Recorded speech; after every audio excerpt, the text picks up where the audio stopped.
Manusia dan nafsu amarah. Pernahkah kita bertanya, kenapa sejarah manusia seringkali diwarnai oleh pertumpahan darah dan perebutan kekuasaan politik?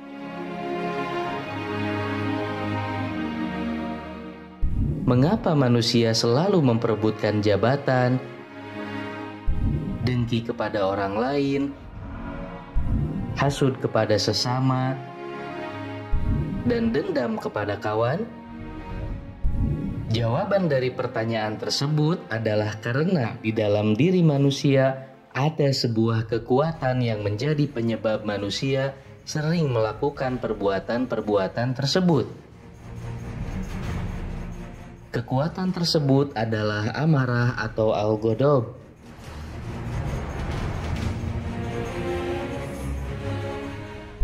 Para cerdik pandai sejak zaman dahulu kala telah menjelaskan bahwa di dalam diri manusia ada dua hakikat kejiwaan yang memiliki sifat jiwa hewani atau an-nafsul hayawaniyah, yaitu syahwat dan amarah.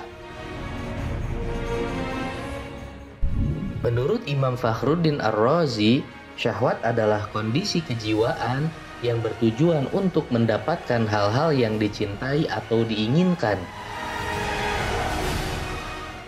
Sedangkan amarah adalah kondisi kejiwaan yang bertujuan untuk menolak hal-hal yang dibenci. Adapun Imam Al-Ghazali menjelaskan bahwa amarah adalah nyala api yang berasal dari hati setiap manusia. Amarah seperti api yang ada di bawah abu. Amarah akan keluar oleh sifat sombong yang ada di dalam hati orang yang keras kepala. Ia seperti api yang keluar dari besi panas yang sedang dibakar. Oleh karena itu, begitu api amarah muncul, hubungan antara manusia dan setan akan menjadi lebih besar dan kuat. Di dalam Al-Quran, Allah Subhanahu wa Ta'ala menjelaskan bahwa setan pernah berkata, "Engkau menciptakan aku dari api dan engkau menciptakannya dari tanah." Surat Al-A'raf ayat 12. Sifat tanah adalah tenang, lunak, dan mudah dibentuk. Sedangkan sifat api adalah membara, membakar, naik ke atas, agresif, dan tidak lunak. Dengki adalah hasil dari kekuatan amarah yang ada di dalam jiwa manusia. Imam Ar-Razi menyebut bahwa ada beberapa hal yang menjadi penyebab amarah, yaitu 1. Keinginan untuk memberikan kerugian kepada seseorang yang dibenci. 2. Keinginan untuk membalas dendam. 3. Keinginan untuk memberikan hukuman kepada seseorang yang dibenci. 4. Tidak menyukai perbuatan seseorang yang dibenci. 5. Seseorang percaya bahwa dia memiliki kemampuan untuk memberikan bahaya, balas dendam, atau hukuman kepada orang lain. 6. Orang yang dibenci diyakini tidak memiliki kemampuan untuk membela diri.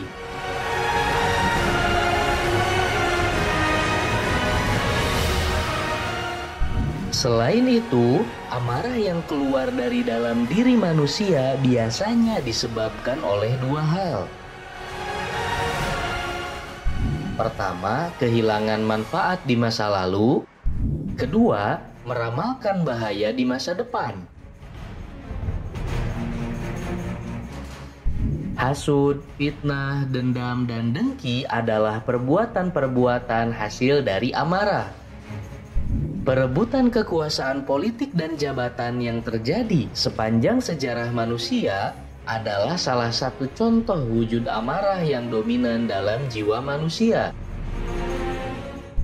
Pertumpahan darah antar manusia yang menjadi salah satu penyebab pertanyaan malaikat ketika Allah Subhanahu wa Ta'ala hendak menciptakan makhluk bernama manusia berasal dari amarah yang ada dalam jiwa manusia. Allah Subhanahu wa Ta'ala berfirman, "Dan ingatlah ketika Tuhanmu berfirman kepada para malaikat, Aku hendak menjadikan khalifah di bumi. Mereka berkata, apakah engkau hendak menjadikan orang yang merusak dan menumpahkan darah di sana, sedangkan kami bertasbih memujimu dan menyucikan namamu?" Dia berfirman, "Sungguh aku mengetahui apa yang tidak kamu ketahui."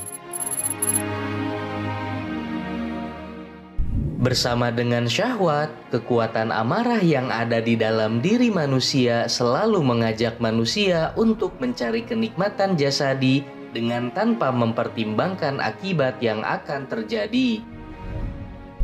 Ini karena kekuatan syahwat dan amarah hanya dapat melihat apa yang ada di hadapan manusia.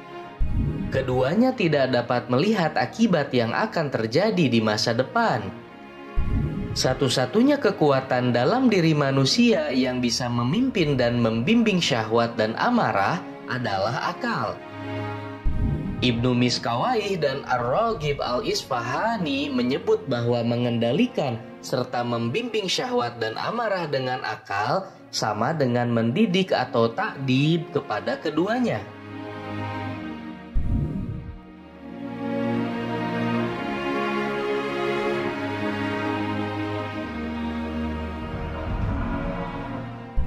Menurut Imam Al-Ghazali, karena memiliki jiwa rasional atau an-nafsun natiqah dan jiwa hewani atau an-nafsul hayawaniyah, di dalam diri manusia kemudian wujud sifat buas atau as-sab'iyah, sifat kebinatangan atau al-bahimiyah, sifat setan atau asyaitoniyah, dan sifat ketuhanan atau ar-robbaniyah.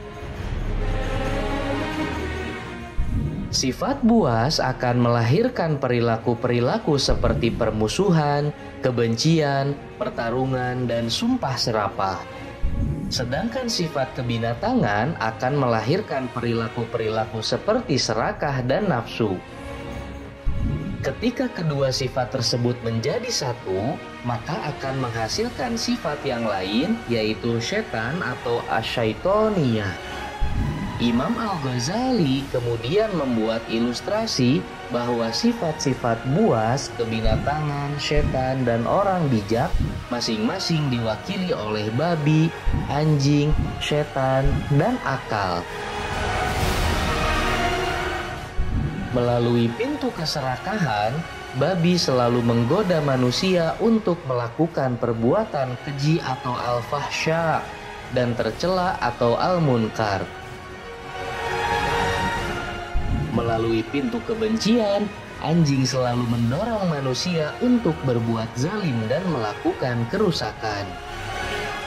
Sementara setan terus-menerus membangkitkan syahwat babi dan amarah anjing, serta merayu keduanya agar menjadi kekuatan yang dominan dalam diri manusia.